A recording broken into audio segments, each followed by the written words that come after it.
नाज़रीन अस्सलाम वालेकुम। सियासत टीवी के खुसूसी प्रोग्राम आमने सामने में आपका खैर मकदम है। मैं मोहम्मद रियाज अहमद। और नाज़रीन, आप अच्छी तरह जानते हैं कि हम अपने इस प्रोग्राम में गैर मामूली शख्सियतों को, एक्स्ट्राऑर्डिनरी पर्सनालिटीज़ को मदऊ करते हैं। ऐसी शख्सियतों को मदऊ करते हैं जो समाज की खिदमत करते हैं, माशरे की खिदमत करते हैं और सोसाइटी को अच्छी जानिब, अच्छी तरफ ले जाते हैं। और हमारे इस प्रोग्राम का जो हिस्सा बनते हैं वो सियासतदान भी होते हैं, समाजी जहदकार भी होते हैं, यहाँ तक कि हुकूक़ इंसानी के जो एक्टिविस्ट हैं या जहदकार हैं वो भी इस प्रोग्राम का हिस्सा बनते हैं। उलमा मुशाइखीन भी हमारे पास आते हैं और खिलाड़ियों को भी हम आपके सामने पेश करते हैं। यहाँ तक कि आप देखेंगे कि माहिर तालीम भी आपके सामने हम इस प्रोग्राम के ज़रिए पेश करते हैं। तो बहरहाल नाज़रीन, इस प्रोग्राम में आज जो शख्सियत आई है वो गैर मामूली शख्सियत है और हम तो उन शख्सियत को बारे में यही कह सकते हैं कि वो एक इनकलाबी शख्सियत है, क्योंकि इस शख्सियत ने कभी अपने आप को नहीं देखा बल्कि माशरे को देखा, माशरे की अच्छाई को देखा। और इनकी ख़ास खूबी ये है कि ये जहाँ दलितों की हक़ की लड़ाई लड़ते हैं वहाँ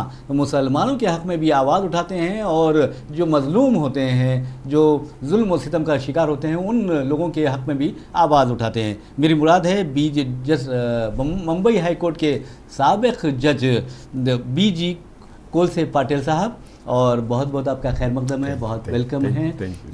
और आपके बारे में एक बात बता दूं नाज़रीन, सबसे अच्छी बात यह है कि बम्बई हाई कोर्ट के ये जज रह चुके हैं और उन्होंने ऐसे वक्त रिज़ाइन कर दिया था अपने पोस्ट से समाजी इंसाफ के लिए, जबकि वो बहुत नुक्ते उरूज पर पहुंच सकते थे। तो बहरहाल हम अपने स्टूडियो में आपका खैर मकदम भी करते हैं। और साथ ही जो पहला सवाल है वो सवाल ये है कि जो मुल्क के आज हालात हैं, तो आप किस तरह उन हालात को देखते हैं? नहीं भाई, तो आज जो 80 साल की उम्र में भारत जोड़ो में चल रहा हूँ, तो मेरा मकसद वही है कि भारत बहुत संकट में है जी। और वो संकट से बाहर निकालना हम जैसे बुजुर्गों का, पढ़े लिखे लोगों का काम है। जी जी। हम ना कांग्रेसी है, ना हम किसी पार्टी में जुड़ना चाहते हैं, ना हमें किसी पद की ज़रूरत है, ना कि पैसे की ज़रूरत है। जी जी।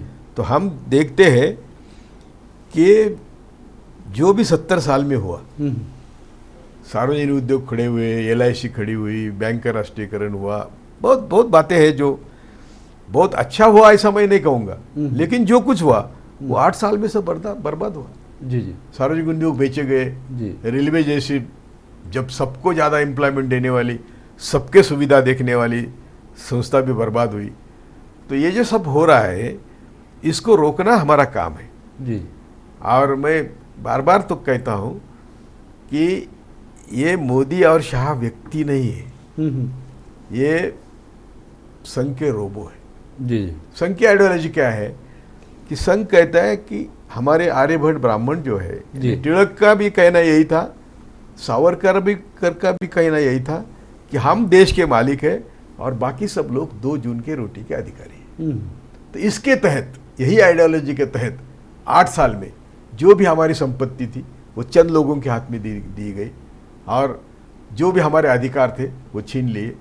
मॉब लिंचिंग हो और कई कितने नाम लेंगे हम, ये धर्मांधता जो चल रही है, ये संविधान के खिलाफ कारोबार करने के लिए इन्होंने 8 साल, वास्तविक मैं अभी बोल रहा था आपको जी, यदि ये लोग तय करते तो इनको अच्छी मेजॉरिटी थी, संविधान के सहित, संविधान के तहत ये बहुत अच्छा देश खड़ा कर सकते थे। लेकिन इनको करना नहीं, इनको तो संघ का या ब्राह्मणवादी सोच का की अमलबजावनी करनी है, वो कर रहे हो। तो इसीलिए आज देश कभी नहीं था इतना खतरे में। जी जी। तो एक बात, जैसा कि आपने कहा कि अमित शाह है या मोदी हो, ये संघ के रोबोट है, तो आपका कहने का मतलब ये है कि हमारे मुल्क में यानी हिंदुस्तान में बीजेपी की हुकूमत नहीं बल्कि RSS की हुकूमत है? बिल्कुल। बीजेपी वाले कौन है जी? वो तो सब कांग्रेसी उधर गए और वो मजबूरी से गए, नहीं आएंगे तो ईडी लगती है पीछे। जी जी। हमारे जैसे लोग जो बोलते हैं वो जानते हैं कि ईडी हमारा कुछ नहीं बिगाड़ सकती। जी जी। ज़्यादा से ज़्यादा वो हमको मारेंगे तो हम मरने को तैयार है, या जेल में डालेंगे तो जेल में जाने के लिए हम तैयार हैं। जी। एक सवाल ये है, जैसा कि आपने कहा कि ईडी की बात आपने की है, तो शरद पवार NCP के बहुत ही सीनियर लीडर है और इंडियन पॉलिटिक्स में बहुत उनका जो कद है बहुत ऊंचा है। वो कहते हैं कि जो सेंट्रल एजेंसीज हैं उनको अपोजिशन के खिलाफ इस्तेमाल किया जा रहा है, ब्लैकमेलिंग के लिए इस्तेमाल किया जा रहा है और इंतकामी जो कार्रवाई है, पॉलिटिकल वेंडेटा जो है, उसके ज़रिए उसके लिए इस्तेमाल किया जा रहा है। आप क्या कहते हैं? वही सब कहते हैं, शरद पवार ही क्या, हम लोग सब कहते हैं कि यदि करप्शन को देश के बाहर निकालना है तो सभी पार्टी के लोगों के खिलाफ ईडी लगनी चाहिए। और ये ईडी जो कांग्रेस, जैसे अभी हमारे महाराष्ट्र में जो एमएलए गए, उनको ईडी का डर दिखा के गए। जी जी। और वेस्ट बंगाल का उदाहरण है। जी जी। जो भी दूसरे पार्टी में करप्ट लोग थे उनको बीजेपी में लेके उनके सब इंक्वायरी रद्द कर दी। जी।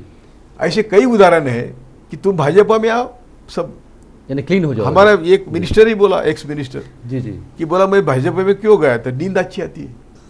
तो यदि ये माहौल है देश में और ये लोग 50-50, 100 करोड़ देके एमएलए खरीदते हैं। जी जी। ये कभी हुआ क्या देश में? कभी ये साधन सुचिता की बात करने वाली पार्टी जी इतनी देश को नीचे स्तर पर ले जाएगी, ये हमने कभी सोचा भी नहीं था।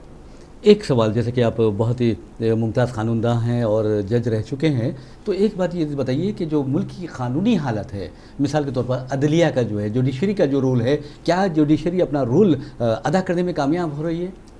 मैं तो हमेशा कहता हूँ, बचपन से हम जुडिशरी को ईश्वर के समान मानते हैं, हमारे माता पिता के समान मानते हैं। जी। लेकिन जब से मैंने भी जुडिशरी में एंट्री करी तो मैंने देखा कि अपवाद छोड़ के बहुतांश जजेस आरएसएस के थे। उनके घर में गोलगोल करके फोटो थे। जी जी। और जब हम बेंच पर बैठते थे तो मुसलमानों के खिलाफ आलाप शराब बात करते थे। तो मैं उनको रोकता था कि आप ऐसे कैसे बात करेंगे, हम तो ईश्वर के खालोखाल है। जी जी। तो हमें ईश्वर के नज़र से देखना चाहिए सभी जाति धर्मों। तो फिर वो बच के रहते थे, फिर आगे बात नहीं बढ़ाते थे। जी जी। तो जुडिशरी हमेशा, मैं कहता हूं कि independent judiciary is a myth. Right no नहीं, कभी भी थी। लेकिन आज तो सब देख रहे हैं। आज जो जस्टिस खानविलकर का जजमेंट है, उसका बैकग्राउंड क्या था? उसका बैकग्राउंड था justice Krishna Iyer, justice Sawant, justice Suresh का इंक्वायरी कमीशन। जी जी। जिन्होंने गुजरात दंगों को इंक्वायरी करी और उन्होंने रिकमेंड किया कि Modi Shah and his friend should be prosecuted for mass murders और Modi Shah should not be given any constitutional post. ये उनका रिकमेंडेशन था। और वो कितने ऊंचे जजेस थे। कृष्णा अय्यर के बारे में, जस्टिस सावंत का मैं किस्सा हमेशा एक बोलता हूँ। बीबी सावंत की बात करें, जस्टिस बीबी सावंत जी जी। उनका एक टाइम्स नाउ ने गलत फोटो दिखाया करप्ट जज करके। जी जी। उन्होंने टाइम्स नाउ को नोटिस दी कि ये फोटो वापस दिखाओ और ये मैं नहीं हूँ वो जज, ये एक्सप्लेनेशन दे दो 3 दिन। अच्छा, विदिन 3 टाइम्स ऑफ इंडिया नहीं 3 दिन के लिए दिखाओ कांस्टेंट। जी जी। और टाइम्स ऑफ इंडिया में पहले पन्ने पर छापो कि ये गलत हुआ था। उन्होंने किया नहीं। जस्टिस सावंत ने सिविल सूट लिया डिफेमेशन का और 100 करोड़ का कॉम्पेंसेशन मांगा। कोर्ट ने दे दिया। वो सुप्रीम हाईकोर्ट में गए, हाईकोर्ट बोला वो कॉम्पेंसेशन भरो, पहले डिपॉजिट करो तो हम आप एडमिट करेंगे। उसके खिलाफ सुप्रीम कोर्ट गए, सुप्रीम कोर्ट बोले हाईकोर्ट बराबर कहता है डिपॉजिट करो जी। तो ये स्टेचर के जजेस थे वो, जिन्होंने इंक्वायरी करी थी गुजरात दंगों की। जी जी। और जिन्होंने एक रिकमेंडेशन किया था, और आज के सुप्रीम कोर्ट जज बोलते हैं वो सब झूठा है जी। तो इसका मतलब क्या है? और कंपेयर करें आज के वो जजेस और वो जजेस, कंपेयर करना ठीक नहीं। जजेस होते हैं जी हाँ जी। लेकिन ये हम खुले हम देख रहे हैं कि आज की जुडिशरी एग्जीक्यूटिव का काम कर रही है जी जी। ज्ञान वापसी हो या नुपुर शर्मा हो, इसमें क्या कर रहे हैं सुप्रीम कोर्ट? और 7 साल से 8 साल से हम देख रहे हैं, जब से जस्टिस ठाकुर गए और चीफ जस्टिस ने सरकार के साथ कॉम्प्रोमाइज करना शुरू किया, उसका रिजल्ट क्या हुआ कि 4 जजेस ने आके प्रेस कॉन्फ्रेंस ली बाहर। जी हाँ, ये इतिहास में पहली बार हुआ। और रोते हुए, हाँ रोते हुए, और कहा कि हमारा सुप्रीम कोर्ट बाहर से कोई चला रहा है, रिमोट कंट्रोल से चल रहा है। जी जी। क्योंकि वो लोहिया की केस थी, न्यायमूर्ति लोहिया की मर्डर केस। जी हाँ। वो सभी सीनियर जजेस छोड़ के जूनियर जज के पास दे दी थी और उसके खिलाफ उनका आंदोलन था। जिस जज ने लीड लिया वो गोगोई, रंजन गोगोई जी जी, वो बाद में चीफ जस्टिस बना, उसके खिलाफ मीटू लगाया। जी हाँ जी। तो बिल्कुल जजेस का मॉरल डाउन करके जुडिशरी को अपने काबे में रखने का काम कब्जे में रखने का काम मोदी ने किया। एक सवाल सर, आप जैसे आप जस्टिस गोगोई की बात आपने की है कि उनके खिलाफ मीटू लगाया गया, ये इनको जो मोरल्स है वो गिरा दिए गए, तो लेकिन आप देखेंगे कि उन्हें बाद में इनाम भी दिया गया, तो क्या आप समझते हैं कि जिस अंदाज में उन्हें राज्यसभा का रुकन नामजद किया गया? इनाम तो बाबरी मस्जिद के जजमेंट के लिए दिया है। अच्छा जी तो जी। बाबरी मस्जिद के जजमेंट का ऐसा है कि सभी प्रकार के जो जो कानून थे जी वो तोड़ के बाबरी मस्जिद गिराई। हम्म, सुप्रीम कोर्ट की इंजंक्शन था जी कि ढांचे को हाथ नहीं लगाना। संविधान का मैंडेट है जी कि हमारे ऐतिहासिक वारसा को जपना, उसकी खिदमत करना, अच्छा रखना। कानून है, कानून सुव्यवस्था है, लॉ रूल ऑफ लॉ है, जी ये सब तोड़ के उन्होंने मस्जिद तोड़ी थी। जी तो जिन्होंने ये सब कानून तोड़े उनको मस्जिद वापस देना, जमीन देना, जी ये तो न्याय नहीं हुआ ना। तो उस दिन जिस दिन रिजल्ट आया उस दिन मुझे कौन से एक टीवी ने बुलाया था, मैं अकेला जजमेंट के खिलाफ बोल रहा। लोगों को लगा कि अच्छा हुआ, एक बात खत्म हो गई। मैंने कहा खत्म नहीं हुई। सुप्रीम कोर्ट ने पैंडोरस बॉक्स खोला है। जी जी अब ये किसी भी मंदिर में जाके, मस्जिद में जाके कहेंगे नीचे हमारा मंदिर है और झगड़ा चालू करेंगे, तो वही हुआ ज्ञान वापसी। जी जी और ज्ञान वापसी में जो खुद चंद्रचूड़ जी ने जजमेंट लिखा है वो इसका बाबरी मस्जिद के बारे में, उनको जमीन दी, लैंड लाए, हाँ वही बोलते हैं कि ज्ञान वापसी में जांच करी तो क्या गलत है। जब कानून है 91 का जी कि अभी नो मोर बाबरी मस्जिद, जी हाँ जी हाँ, अभी किसी भी मंदिर का डिस्प्यूट या मस्जिद का डिस्प्यूट इंटरटेन नहीं किया जाएगा। जी हाँ, जब कानून ने कहा, खुद सुप्रीम कोर्ट ने कहा, उसके बाद चंद्रचूड़ ने वो पैंडोरस बॉक्स खोला। तो जुडिशरी क्या कर रही? तो जुडिशरी, मैं कहता हूं कि सभी की इंस्टीट्यूशंस जिस पर जो लोग बैठे हैं वो या तो संघी है या संघियों को सपोर्ट करने वाले हैं। बहुत अच्छी बात कही। बहरहाल नाज़रीन, आप देखेंगे कि जिस तरह जस्टिस कोसे पाटिल ने जिस अंदाज में बात की है और आज जो हालात मुल्क के हैं उन्होंने बहुत ही गहरी बातें की है। सवाल ये पैदा होता है कि जिस मुल्क में इंसाफ मर जाए, जिस मुल्क में अगर लोगों के जो इज़्ज़त व एहतराम ना किया जाए तो कहा जाता है कि वो मुल्क तरक्की नहीं करता। तो आप क्या समझते हैं कि आज जो दलितों की हालत है, जो मुसलमानों की हालत है, जो हमारे कबाइलियों की हालत है, आदिवासियों की, जी, तो इसके लिए एक ही चारा है, भारत जोड़ो यात्रा। जी जी, हम हमेशा कहते हैं, कई सालों से हम कहते हैं कि हम घर में बैठ के सड़के मरेंगे ना, तो हम मानवता के लिए रास्ते पर जाकर संविधान के दायरे में अहिंसात्मक मार्ग से लड़के मरे तो क्या हो। एक सवाल, जैसे आपने भारत जोड़ो यात्रा की बात की है और इस तरह मुल्क को बचाने के लिए भारत जोड़ो यात्रा एक वाहिद हल है, इस तरह कहते हैं आप, लेकिन आपका ना कांग्रेस से ताल्लुक़ है और ना ही गांधी ख़ानदान से ताल्लुक़ है, फिर भी आप भारत जोड़ो यात्रा की बात करते हैं। तो मैं जानता हूं कि देश बहुत संकट में है, संविधान संकट में है। जी जी, संविधान को बचाना है, देश को बचाना है, देशवासियों को बचाना है, जी जी, तो हमें अपोजिशन खड़ा करना है। अभी हम तो नहीं कर सकते, तो जो कर रहा है उसको ताकत देना हमारे काम है। जी जी, और हमारे जैसे बुजुर्ग जब जुट जाते हैं तो हम लोगों को संदेश देते हैं जी जी, कि देखो मैं 80 साल की उम्र में चल रहा हूँ, तो मेरा तो कोई निजी स्वार्थ नहीं है, जी जी, लेकिन ये जरूरी है कि देश को जगाना, जी, और देश को जगाने का काम हम लोग कर रहे हैं। तो हम पहले से कहते थे कि जब संविधानिक संस्थाएं आवारा हो जाती है जी, तो हमें सड़क पर संविधान के दायरे में अहिंसात्मक मार्ग से जाना ही एक ही चारा है। जी जी, तो एक ही चारा मैं बोलता था कि आरएसएस मुक्त भारत हमारा, जी जी, तो एक ही चारा है आज कि इनसे जो छुटकारा पाना है तो हमें रास्ते पर आना है। तो इसका मतलब यह है कि तमाम मुल्क में जो तबाही है, बर्बादी है, लॉ एंड ऑर्डर की सूरत हाल बहुत ख़राब है, लोगों पर जुल्म हो रहा है, हुजूमी तशद्दुद के नाम पर कत्ल हो रहे हैं, हिजाब के नाम पर सताया जा रहा है, तो ये सब के लिए आरएसएस जिम्मेदार है? बिल्कुल जी, नहीं, मैं तो हम सब सबूतों के साथ हम हमेशा बोलते हैं जी जी, कि जब भी देश में अच्छा चलना शुरू होता है जी, तो ये आरएसएस टांग अड़ा के वो जो हमारे पल्लू पड़ने वाला है अच्छी बात उसको रोक देते हैं। जैसे कि महात्मा गांधी का खून, जी हाँ, क्या जरूरत थी? स्वतंत्र देश हुआ है, जी, नए उभारे से देश काम कर रहा है, देश को आगे जाने का, विकास करने का मौका चाहिए। जी, गांधी का खून करके इन्होंने क्या किया?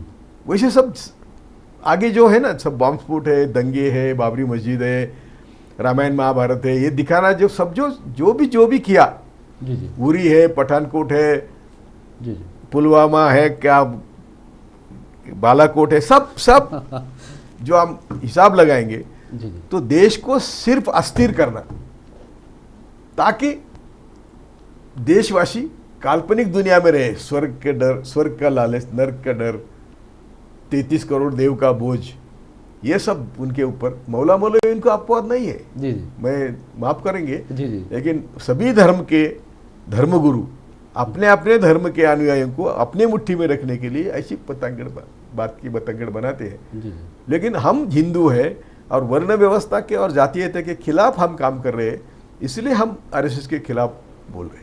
जी जी। एक सवाल ये बताता है, आपने आरएसएस की बात की है, लेकिन अक्सर देखा जाता है आरएसएस हो या उसके जो एफिलेटेड जो ऑर्गेनाइजेशंस है, उनका ये कहना होता है कि कांग्रेस ने क्या किया। हर एक नाकामी के लिए नेहरू को जिम्मेदार करार दिया जाता है और कहते हैं कि नेहरू की वजह से ऐसा हुआ है, नेहरू की वजह से ऐसा हुआ है, इंदिरा गांधी ने ये नहीं किया, राजीव गांधी ने ये नहीं किया। तो आप क्या कहते हैं, क्या कांग्रेस ने कुछ नहीं किया? जो भी कुछ किया था जी। वो तो इन्होंने बर्बाद किया। इन्होंने क्या किया 8 साल में, एक बात बताइए। दूसरी बात, ये जो नेहरू गांधी फैमिली है, इनकी हिस्ट्री, ट्रू हिस्ट्री जो है जी वो सही मायने में देशभक्त है। हम्म मोतीलाल नेहरू बड़े वकील थे, जी उन्होंने अपनी सब प्रॉपर्टी कांग्रेस को दान करी थी, आंदोलन के लिए दान करी थी। जी जी तो उस जमाने में जो प्रॉपर्टी की उसकी कीमत आज तो लाखों करोड़ हो गई। हर आदमी जेल में था, फैमिली मेंबर, हर आदमी, वाइफ, खुद मोतीलाल नेहरू, जी पंडित नेहरू, उसकी वाइफ, उसके बहन, सब जेल में थे। कई 6 महीने, कई 7 साल, कई 8 साल, कई 10 साल जेल में थे ना।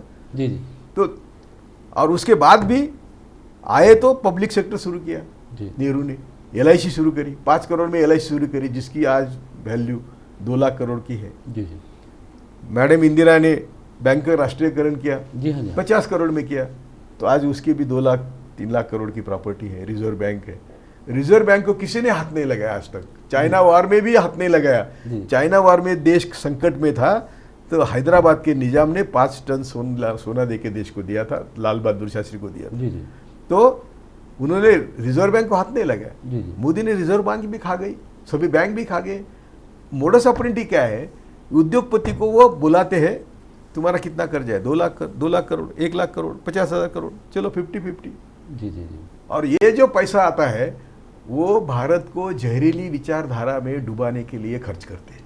जी जी जी बहुत सही बात कही है आप। कांग्रेस के लोग करप्शन करते थे, जी। उन्होंने अपने अपने घर भरे, उसमें नेहरू गांधी फैमिली का कोई दोष नहीं। जी जी उन्होंने अपने अपने घर भरे और इन लोगों ने, मोदी भले कहे मैं करप्ट नहीं हूं, वो नंबर 1 करप्ट है। वो जो पैसा आता है वो सिर्फ भारत को जहरीली सोच में डुबाने के लिए खर्च करते हैं। जैसा कि आपने अभी दौरान गुफ्तगू कहा है कि जब चीन से जंग हुई थी, हैदराबाद के निज़ाम ने 5 टन सोना दिया था, तो क्या ये आप सवाल का जवाब दे सकते हैं कि क्या कोई ब्राह्मण या कोई और जो आरएसएस का या संघ का कोई शख्स इस तरह का डोनेट कर सकता है? ब्राह्मण की एक कहानी मैं बताता हूँ। जी जी कर्ण झूठ बोल के शुक्राचार्य का शिष्य बना था धनुर्विद्या के। जी जी जी तो ब्राह्मण बोल के या कुछ बोल के, झूठ बोल के वो शिष्य बना था। जी जी और वो जंगल में घूम रहे थे तो शुक्राचार्य बोले मुझे बहुत नींद आ रही है, गुरु का नाम भी मेरा गलत हो सकता है, जी लेकिन जी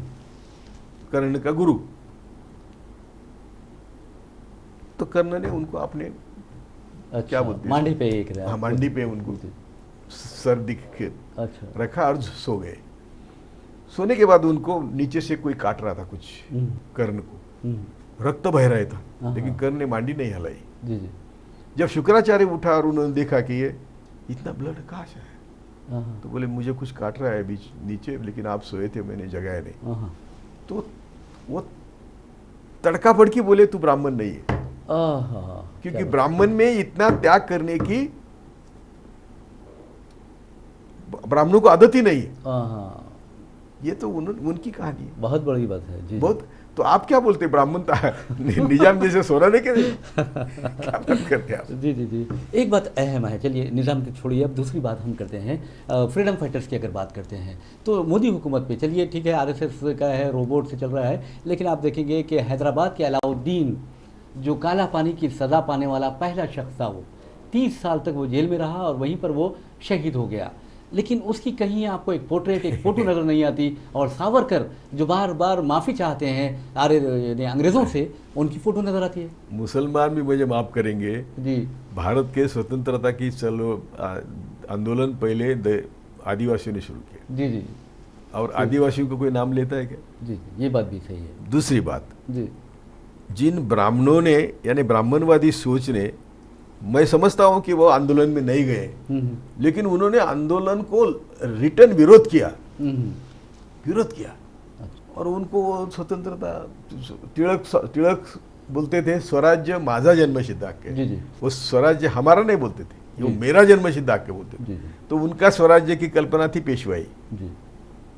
तो एक भी ऐसा ब्राह्मण नहीं, मैं तो हमेशा कहता हूं कि एक भी ऐसा ब्राह्मण नेता बताओ कि जो सर्वसमावेशक था और जिसने सबके विकास के लिए काम किया। ऐसा एक ब्राह्मण बताओ। तो ये ब्राह्मण व्यक्ति का मुझे विरोध नहीं है, ब्राह्मणवादी सोच का विरोध है। मेरे सब दोस्त ब्राह्मण ही है। अच्छा, नहीं मतलब उससे ज्यादा बोलता हूँ कि मेरा जो सब आंदोलन चला, मैंने जो भी किया उसमें ब्राह्मणों ने मुझे मदद करी। तो इसलिए ब्राह्मण मेरे दुश्मन नहीं है, ब्राह्मणवादी सोच मेरे दुश्मन है। अच्छा, एक हम अपना प्रोग्राम के अख्ताम की जानिब जा रहे हैं, तो ये सवाल हम करते हैं कि आप जो हिंदुस्तान की जो आबादी है, अब मोदी जी कहते हैं कि 130 करोड़ की आबादी है, जबकि अगर आप देखेंगे सेंस यानी आबादी के बारे में तो तकरीबन 136 करोड़ हमारी आबादी हो चुकी है। लेकिन क्या आप समझते हैं कि उसमें जो 80% हिंदू है, मोर देन 80% हिंदू है, उसमें सिर्फ 5% ब्राह्मण है, और जब देखते हैं तो हर तरफ ब्राह्मण नज़र आते हैं, तो क्या हिंदू सोसाइटी उसका मुत्तहिदा तौर पर यूनाइटेडली मुकाबला नहीं कर सकती? अरे इसीलिए तो हम बोलते हैं जी कि ये ब्राह्मणवादी सोच जो मुसलमानों के खिलाफ बात करती है, उनको मुसलमानों से कोई दुश्मनी नहीं है। उनको हम जो वर्ण व्यवस्था में उनके नीचे है, उनको दबा के रखने के लिए वो हमको मुसलमानों के डर दिखाकर हम पर राज कर रहे हैं। उनको मुसलमानों से कोई तकलीफ नहीं है, लेकिन वो मुसलमानों का डर दिखाए बिना हम लोग उनके नीचे, उनके दबाव में रहते नहीं। इसलिए वो हमेशा मुसलमानों की बात करते हैं। उनका निशाना अलग है। ये निशाना है हम सब दबा के रहे, उनके दबाव में रहे। तो आज मैं सभी आपके मौला मौलवी को विनती करता हूँ, मैं इसके ऊपर तो मेरे ऊपर केस है, अभी दिल्ली हाईकोर्ट में केस है। मैंने कहा था कि संविधान के दायरे में अहिंसात्मक मार्ग से यदि सभी मुस्लिम रास्ते पर आते हैं तो दुनिया हिल जाएंगी। लेकिन आप में भी आप माफ करेंगे, वर्ण व्यवस्था है, उच्च नीचता है, और पसमिंदा मुस्लिम ऐसे सब जो ग्रुप्स है, आप बोलेंगे हैदराबाद में नहीं, हैदराबाद में नहीं तो क्या हुआ, मुसलमानों में है ना। तो मौला मौलवियों का आपके माध्यम से विनती करता हूँ कि सबको साथ ले लो, और दलित और आदिवासियों के जाके गले मिलो। हम दलित, आदिवासी और मुस्लिम को साथ लेंगे तो हम देश पर राज करेंगे। बहुत प्यारी बात कही है। और एक आखिरी सवाल हम करते हैं। आखिरी सवाल वो ये है कि आप एक तजुर्बेकार शख्सियत है और अच्छी तरह हिंदुस्तान को देख रहे हैं और संघ पर भी आपकी गहरी नज़र है, तो आप बताइए, अगर आरएसएस हो या बीजेपी हो या संघ जिसे कहते हैं, उससे किसको खतरा है? मैं समझता हूँ कि आप अगर बताएंगे, हिंदुस्तान को खतरा है, दलितों को खतरा है, या मुसलमानों को खतरा है? सबसे ज़्यादा किसको खतरा है? पहले सब हिंदुओं को खतरा है, क्योंकि हिंदुओं का विकास ही खत्म हुआ ना। जी, हम सिर्फ धर्म की बात करते हैं। जी, हम जब तक विज्ञानवादी नहीं होते, विकासवादी नहीं होते, तर्कवादी नहीं होते, सत्सद बुद्धि का अमल नहीं करेंगे, स्वतंत्र विचार नहीं करेंगे, तो हम आज दुनिया के सबसे पीछे हैं। हमारा कोई संशोधन है, हम जाके प्रदेश में काम करते हैं और उसमें खुशहाली बनाते हैं। तो आरएसएस का सबसे ज्यादा खतरा हम हिंदुओं को है। बाद में मुस्लिमों की बात करेंगे। जी, बहुत अच्छी बात कही है। और बहरहाल नाज़रीन, आपने देखा कि किस तरह बहुत ही प्यारी प्यारी बातें हुई हैं। मैं समझता हूँ कि गैर मामूली मालूमात भी हमें एक मिली हैं जस्टिस रिटायर्ड कोलसे पाटिल से। और आपको ये भी बता दूं कि ये बहुत ज़िंदगी में बहुत ज़्यादा जद्दोजहद की है उन्होंने, और जो उनकी तारीख़ अगर आप पढ़ेंगे तो अंदाज़ा होगा कि किस तरह वो एक छोटे से गांव से निकलकर मुंबई हाई कोर्ट के जज बने और अब एक हिंदुस्तान के समाजी जहदकार है। लेकिन हम आखिरी सवाल एक करते हैं आपसे, और बहुत ही माज़रत ख़ाही के साथ करते हैं कि आज जिस अंदाज में हिंदुस्तान के हालात दिख रहे हैं, कुछ अरसे पहले भी इसी तरह के हालात थे, यानी 8 साल पहले उस वक्त अन्ना हज़ारे मंजर आम पर आए थे, तो अब क्यों अन्ना हज़ारे खामोश है? अरे यार, वो भी एक जोक था। अन्ना हजारे का आंदोलन में कहता हूँ कि उसके ऊपर तब भाजपा या आरएसएस हजारों करोड़ रुपए खर्च करे उस आंदोलन के ऊपर। जी जी। क्योंकि हजारे की जो मांग थी वो जन लोकपाल की मांग थी। जी जी। हजारे खुद, मैं तब टीवी पर बोलता था, तब जब आंदोलन पीक पर था तब बोलता था कि हजारे खुद पीएम बनेंगे तो भी वो जन लोकपाल नहीं अपॉइंट कर सकते। जी जी। तो जो मांग होती है वो जो असंवैधानिक होती है वो मंजूर नहीं हो सकती। ऐसा आंदोलन लेके जब आंदोलन खड़ा होता है तो समझना वो आंदोलन आरएसएस का है। बहुत अच्छी बात कही। बहरहाल नाज़रीन, आप अच्छी तरह जानते हैं कि हम अपने प्रोग्राम आमने सामने का इख्तिताम करते हैं अपने मेहमान के एक मैसेज से। तो हम चाहेंगे कि ये एक बुजुर्ग शख्सियत है और हिंदुस्तान के सियासत पर और हालात पर गहरी नज़र रखती है। तो हम चाहेंगे कि रिटायर्ड जस्टिस कोलसे पाटिल आपको एक मैसेज दें जो मैं समझता हूँ कि बहुत फ़ायदेमंद होगा। जी। मैं सब मेरे भारतवासी अद्वितीय के लोगों को विनती करता हूँ कि धर्म अपने घर में, ईश्वर आपके घर में, अल्लाह ईश्वर सब है आपके घर में रखो। जात धर्म पंथ प्रांत ये जो हमारी विभागनी हुई है, विभाजन हुआ है, वो उससे मुक्त हो जाओ और मेरिट पर हमें रोटी कपड़ा मकान स्वास्थ्य और शिक्षा और सबका विकास, इसके लिए हमको राजनीति करनी है। इस पर राजनीति आने के लिए हम सबको विनती करते हैं कि जात धर्म पंथ छोड़ के विकास के लिए राजनीति करो। जय भारत। बहुत प्यारा मैसेज था और ये मैसेज का पूरा जो जिस्ट है वो ये है कि भारत को जोड़ना चाहिए, तोड़ना नहीं चाहिए। बहरहाल इसी प्यारे मैसेज के साथ हम अपना प्रोग्राम आमने सामने इख्तिताम को पहुंचाते हैं। मुझे मोहम्मद रियाज अहमद को इजाज़त दीजिए। इंशाल्लाह फिर मुलाकात होगी, फिर बात होगी। तब तक के लिए अल्लाह हाफ़िज़। आपका भी बहुत बहुत शुक्रिया। Thank you. चल।